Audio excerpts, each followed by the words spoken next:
Good morning. কেমন আছেন আপনারা সবাই?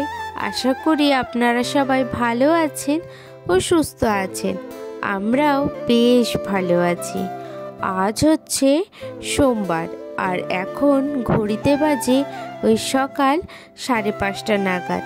এখন থেকে আপনাদেরকে সাথে নিয়ে আজকের ভিডিওটা শুরু করলাম। আশা করি আজকের ভিডিওটি আপনাদের বেশ ভালো লাগবে। আজ ঘুম থেকে উঠেছি ওই 5টা নাগাদ। তো আধ ঘন্টার মতন কিন্তু ঘরেই ছিলাম, যেহেতু বাইরেটা কিন্তু এখনও অন্ধকার ছিল। তো তারপরে হাজবেন্ড যেহেতু অফিসে যাবে, তো সেই জন্য আমাকে তো উঠতেই হবে। তো ভাবলাম তাহলে উঠেই যাই, ঘরটা কিন্তু ঝাড় দিয়ে নিই। তো এদিকে গেট খুলেই দেখি বাইরেটা এতটা পরিমাণে কুয়াশা, তো কি আর বলার আছে। আর সকালের দিকে কি বলুন তো, বাইরে বেরোলে কিন্তু ঠান্ডাটা এক নিমিষে লেগে যাবে। তো এদিকে দুটো রুমেরই কিন্তু গেট আমি খুলে নিয়েছি। তো তারপরে ঘরগুলো কিন্তু ঝাড় দিয়ে নিচ্ছি। ওই তখন দেখুন বেজেই গেছে 5:45 নাগাদ। আর হাজব্যান্ড যেহেতু 6:15-তে বেরোবে, তো সেই জন্য একটু তাড়াতাড়ি কিন্তু করছিলাম। তো এর মধ্যে মা বললো, এত সকালে বাইরেটা ঝাড় দিতে হয় না, তুমি শুধু ঘরটায় ঝাড় দিয়ে নাও। আর এদিকে দেখছি মাও কিন্তু ঘুম থেকে উঠে গেছে। আর আমি ওঠা মানেই তো তাতানেরও ঘুম থেকে উঠে যাওয়া। তো এদিকে কি করব, তো ঘরটা ঝাড় দিয়েই কিন্তু বাইরেটা আর আজকে ঝাড় দিইনি। তো তারপরে কিন্তু বাইরেটাতে একটু গঙ্গা জলটা ছিটিয়ে দিলাম। তো ও যেহেতু বাইরে বেরোবে, তো সেই জন্য। এদিকে দেখছি তাতানও কিন্তু খুব কান্না করছে, বলছে ঘুম থেকে উঠলেই ওর পাপা না হলে আমাকে কিন্তু দেখতেই হবে। আর যদি দুজনের মধ্যে কাউকে দেখতে না পায়, তাহলে কিন্তু কান্নাকাটি শুরু করে দেয়। তো এই কারণে আজকে আর অন্য কোনো কাজ করিনি, তো ঘরে চলে গেছি। ঘরে গিয়ে কিন্তু ওকে একটুখানি ঘুম পাড়িয়েছি, আর ওর পাশেও কিন্তু কিছুক্ষণ আমি শুয়েছিলাম। আর ভাবলাম বেশিক্ষণ না শুয়ে থাকে, ও যেহেতু ঘুমিয়ে গেছে, তাহলে আমি আমার কাজগুলো শুরু করে দিই। কাজগুলো যদি এখন আমি না করি, পরে তো আমাকে করতেই হবে। তো সেক্ষেত্রে সময়টা কিন্তু বেশি লেগে যাবে। আর একবার যদি তাতানের সাথে আমি ঘুমিয়ে পড়ি, তো ঘুম থেকে উঠতে উঠতে সেই 7:30 কি 8:45 বেজে যাবে। তো তার থেকে ভালো ভাবলাম কি কাজগুলো আমি করে নিই, একটু তাড়াতাড়ি কাজটাও শেষ হয়ে যাবে, আর সময়টাও কিন্তু আমার বেঁচে যাবে। আর তাতান ঘুম থেকে উঠতে উঠতে আমার কিন্তু সমস্ত কাজ হয়ে যাবে।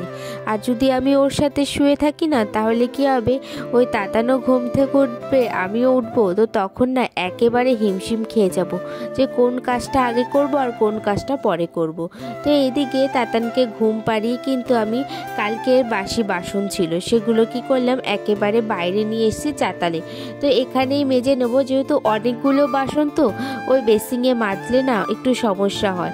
আর কড়াই কি বলুন তো, বাইরে মাজলে না একটু মনে হয় কি শক্ত হাতে মাজা যায়, আর বেসিংয়ে সেইভাবে তো প্রেশার দিয়ে তো মাজা যায় না, তো সেই জিনিসটা মনে হয় নোংরাই থেকে যায়। তো আমি সেই জন্য কি করেছি, একেবারে বাইরে নিয়ে এসেছি। বাইরে নিয়ে কিন্তু প্রত্যেকটা জিনিস মেজে নিচ্ছি।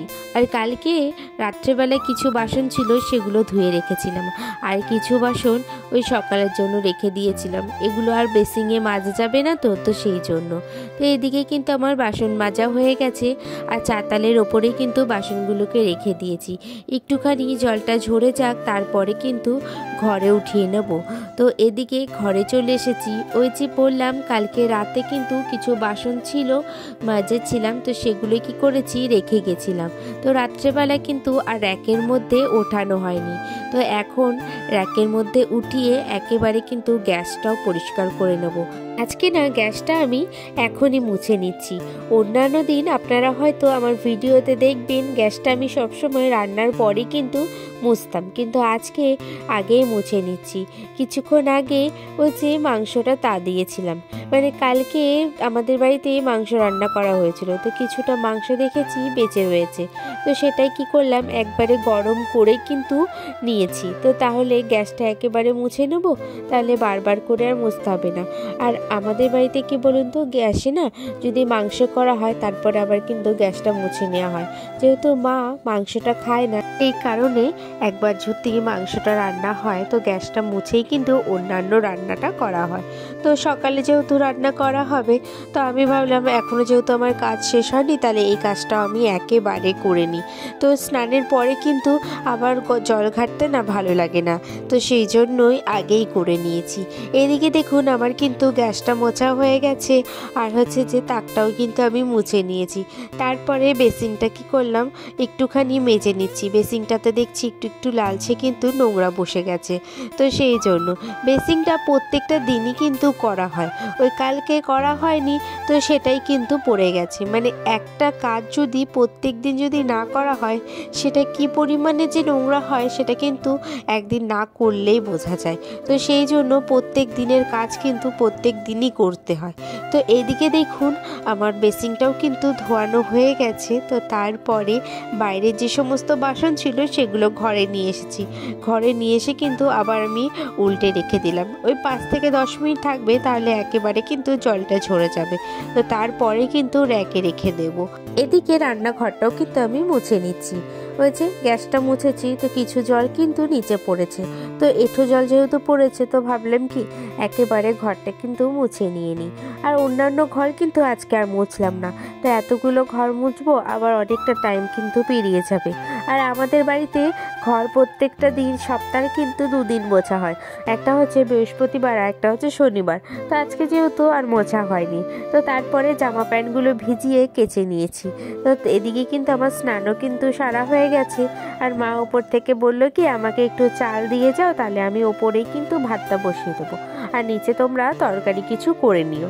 তো এদিকে চাল মেপে কিন্তু মাকে আমি ছাদে দিয়ে এসেছি। তো তারপরে ছাদের থেকে নেমে আমি কিন্তু জামা প্যান্টগুলো মেলে দিচ্ছি। কিছু জামা প্যান্ট ঘরের সামনেটাই কিন্তু মেলে দিয়েছি।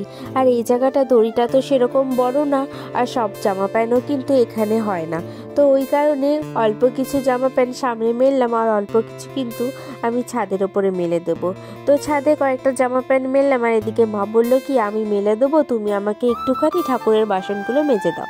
তো ঠাকুর পুজোটাও তো দিতে হবে, আর মায়ের যেহেতু পুজোটা দেয়, তো সেই জন্য তো আমি কি করলাম, এদিকে ঠাকুরের বাসন কিছু ছিল, আর কিছু নিরামিষের কিন্তু বাসন ছিল, তো সেগুলোকেই কিন্তু মেজে দিলাম। এদিকে বাসন মাজতে মাজতে তোমাদের কিছু মিষ্টি মিষ্টি কমেন্ট কিন্তু আমি পড়ে নেব। তো ইকার ফ্যামিলি ব্লগ দিদিভাই লিখেছে, এক কথায় অসাধারণ হয়েছে দিদিভাই, আমি তোমার পাশে রইলাম। থ্যাংক ইউ দিদিভাই। রূপা সাহা দিদি লিখেছে, দিদিভাই খুব ভালো লাগলো ভিডিওটা, খুব সুন্দর হয়েছে, পাশে থাকলাম তোমার, তুমিও পাশে থাকবে। থ্যাংক ইউ দিদিভাই, আমিও তোমার পাশে রইলাম। তো সিম্পল হাউসওয়াইফ দিদি লিখেছে, খুব সুন্দর লাগলো, আর কাজকর্মগুলো অনেক কাজ করো তুমি। থ্যাংক ইউ দিদিভাই, এইভাবেই কিন্তু আপনারা আমার পাশে থাকবেন। তো আশা করব আগামী দিনগুলোতেও কিন্তু আপনারা এইভাবেই আমার পাশে থাকবেন। আপনারা হয়তো আমার গলার ভয়েস শুনে বুঝতেই পারছেন যে আমার গলার অবস্থাটা তো কতটা খারাপ, কারণ কি আমার ঠান্ডাটা এমনভাবে লেগে গেছে যে গলার ভয়েসটা ঠিকই হচ্ছে না। মানে কথা বলতে গেলে আমার নিজেরই কিন্তু আটকে যাচ্ছে। তো আমি সেই জন্য আজকে ভয়েস ওভারটা দিতে কিন্তু আমার অনেকটা কষ্ট হয়েছে, অনেকটা কাট করে কিন্তু আমাকে ভয়েস ওভারটা দিতে হচ্ছে। তো একটু অসুবিধা হচ্ছে, আর আপনারাও প্লিজ একটুখানি মানিয়ে নেবেন। এদিকে আমার বাসনও কিন্তু মাজা হয়ে গেছে, আর বাসনগুলোকে কিন্তু আমি ছাদের ওপরেই রেখে দিয়েছি জলটা ঝরে যাওয়ার জন্য। আর আমি ঠাকুর প্রণাম করে নিচ্ছি। এদিকে আমি শেয়ার করলাম আমাদের কিন্তু ঠাকুর ঘরটা। তারপরে নিচে চলে এসেছি। নিচে এসে কিন্তু তাতানে সুজিটা আমি করে নিচ্ছি। আমি প্রতিদিন যেভাবে সুজি করি আমি একটুখানি শেয়ার করলাম, অনেকেই কিন্তু জানতে চেয়েছো। তো এক ভিডিও দিয়ে দেব আমি কোন সময় কি খাওয়াই, আর কিভাবে কিন্তু আমি রান্নাগুলো করি। এদিকে দেখুন আমি কিন্তু 2 চামচের মতন সুজি নিয়েছি, আর সুজিটাকে হালকা একটুখানি ধুয়ে কিন্তু আমি বসিয়ে দিয়েছি। কিছুক্ষণ ফুটে আসলেই আমি নামিয়ে নেব। এবার আপনাদের বাচ্চারা কীরকমভাবে মানে খেতে পছন্দ করে, অনেকে ঘন খেতে চায়, অনেকে কিন্তু একেবারে পাতলা খেতে পারে, অনেকে যেহেতু এখনও ছোট তো গিলতে একটু সমস্যা হতেই পারে। তো আপনাদের পরিমাণ মতোই কিন্তু করবেন। আমাদের বাবু যেরকম সব রকমই মিলিয়ে মিশিয়ে খাওয়ায়, কোনোদিন ঘন, কোনোদিন একেবারে কিন্তু পাতলা। তো তো তারপরে আমি কিন্তু সবার জন্য চা করে নিচ্ছি, সবাই বলতে আমি, মা আর দিদি।